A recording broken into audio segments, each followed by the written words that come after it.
Alright, welcome to part B of the JavaScript plugins for Bootstrap. In this video we're going to talk about the Collapse plugin and the Accordion and the Carousel. So we'll start with Collapse, and basically what that is you can have an element such as a button where you can click it and then you can have a piece of content collapse or uncollapse, so open and close, which is kind of like a modal, except it's not in the lightbox, it's in another section of the application or the UI. Alright, so we'll start with an A tag. So we're going to give this a class of btn primary, and let's give it a data toggle attribute. And you'll notice that all of these JavaScript plugins, they have a specific data toggle value that they use. This one is going to be collapse. And then for the href, that's going to be an ID. Let's just call it my content. Oops, that needs to be a number sign. My content. And in here, let's say click me. Okay. And then down here, we're going to have a div. And we're going to give this div a class of collapse.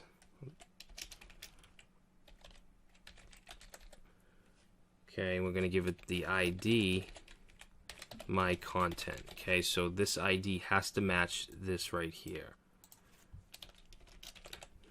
Okay, and then inside here, let's put in a div with the class of well, just to give it kind of a background and some padding. And we'll say text for collapse widget. Okay, so let's save that, reload. If I click that, you can see that that content opens and closes. Okay, now you don't have to use an A tag, you could also use a button. So let's copy that. And this time this is going to be a button. And let's give it a class of btn default. And you want the data toggle collapse, that's correct. And then you don't want the href here, this has to be data target. And set that to my content. So now if we reload, you can see that that also opens it, but I need to fix this. This needs to be button. Okay, so now that opens the same exact content, both of them do. So that's the collapse widget. Next we're going to talk about the accordion, and if we go and look at the documentation, let's go to, let's see, collapse. Right here we have an accordion example. Okay, so it's basically kind of like vertical tabs. Now I'm not going to go and type all this out because it is quite a bit. I'll just go ahead and copy this whole thing right here. Actually, I can just click this copy link, and then we'll go and add some line breaks, paste it in, and if we look at the code, it's pretty simple. There's just a lot of it. We have a div with the class of panel group, ID of accordion. We have some of the special accessibility attributes here, which you don't need, but they are good to have. And then we have a panel heading. You can see that it has an ID of heading 1, and there's an A tag here with the data toggle collapse. So the accordion is actually part of the collapse plugin. Okay, has a data parent of accordion. The href is collapse 1. Okay, and down here you can see that this div has an ID of collapse 1. Okay, so this tab here is going to pertain to this content. And then down here you'll see we have a heading with the ID of heading 2, and we have our tab with the href of collapse 2, which is going to pertain to this here, heading 2 and collapse 2. And then we have one more.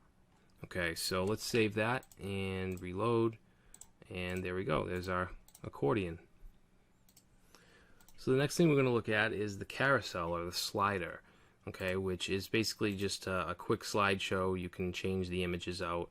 Now you should have in your files, you should have an image folder with these 3 images. Okay, these are just 3 sample images that we're going to be using.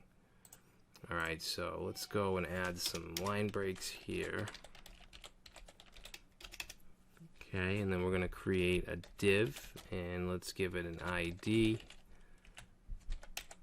of carousel example generic. Okay, and this is from the Bootstrap documentation. I just want to type it out so that I can kind of explain it. Alright, so we're going to give this a class of carousel and also slide. And it's going to take an attribute called data ride. Okay, and that's going to be carousel. And then we'll close that div up. So in here we're going to have some indicators which will indicate each slide. This is actually going to be an ordered list. Okay, and this is going to have a class of carousel indicators. And we're going to have some LIs here. This will have a data target attribute, and we're just going to use this right here, this carousel example generic. Okay, we want to put a number sign in front of it though, just like that. And then we're going to have an attribute called data slide to, and we're going to set that to 0. So we can specify which slide we want these indicators to slide to. And this is going to be the active one, so we're going to add a class of active. Okay, and then we don't need to have anything in the actual list item. So I'm going to copy this and paste it in 2 more times. Okay, and then we just want to change this to 1 and this to 2, and we just want to get rid of the active class on these 2. Just like that. Alright, so if I was to save this and reload, you can see that there's no changes. Nothing shows up. We need to add the wrapper for the slides. So let's tab that over, and we're going to go under the OL, create a div. We're going to give this a class of carousel-inner, and we're going to give this a role of listbox. And in here we're going to have a couple divs. This will have a class of item, and this is also going to be the active item. Okay, and here we can put our image with the source. It's going to be in the image folder /1.jpg. Okay, that's the first image. And for alt, we're going to put an alt attribute and just put 3 dots. Alright, now this can have a caption. Actually, for the alt, let's just say image1, and then we'll have a caption, which will be in a div class equals carousel caption. And let's see, we'll just say this is image1. Tab that over. Okay, then we're going to copy this div with the item class, and we're going to paste that in 2 more times, and we just want to get rid of the active class. This one here is going to be 2.jpg. We'll change the alt. We'll change this to 2, and then this one here is 3. And we'll change that to 3. Alright, so if we look at that, we get our first image. This is the active image. And I think I actually have one too many divs here, because this ends here.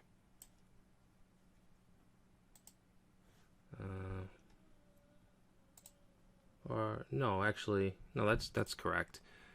and you can see that it's changing on its own every, I don't know, it looks like it's about 5 seconds or so. But what we want to do is add some controls. We want a previous and a next arrow. So we're going to go right here.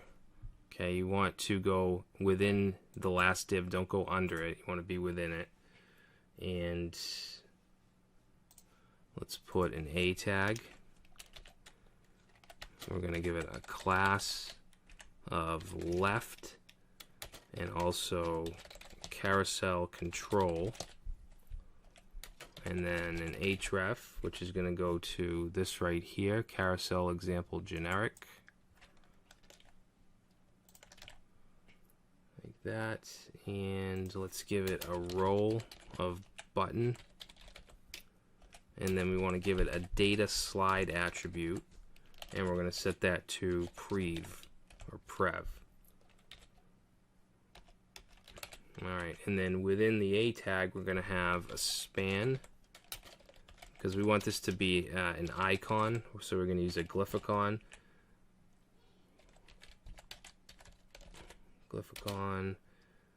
And glyphicon dash chevron left. Okay, we want that to be a left facing arrow.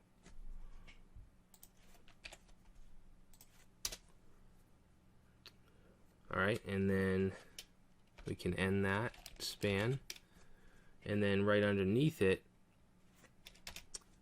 we want to have a span, and then give this a class of SR only, and then we're going to put the text previous. Alright, and I think that should do it for the left button. So now we'll just copy this, and then we want to do the right. So for this one, we're going to change this class right here to right, and the data slide is going to be next. We're going to change this icon to chevron right, and this text will be next. Alright, so let's save that and see what we get. Alright, so we now have our arrows here, and you can see we can scroll through, but the width, we need to fix the width, and we can simply do that with CSS. So let's go up to our head area, and we'll put in style, and we know it has a class of slide, I believe. And I'm going to set the width to 420 pixels. Okay, we'll reload that, and there we go. So we have our images. You can see we have our caption. We can also navigate with these controls right here, these little dots, and it's as easy as that. Okay, so you don't have to go searching for some third-party slider program. If you use Bootstrap, you can just add this and you're all set. Alright, so we're going to go ahead and stop here. In the next video, we're going to create a Twitter Bootstrap template using many of the features that we've gone over in this section.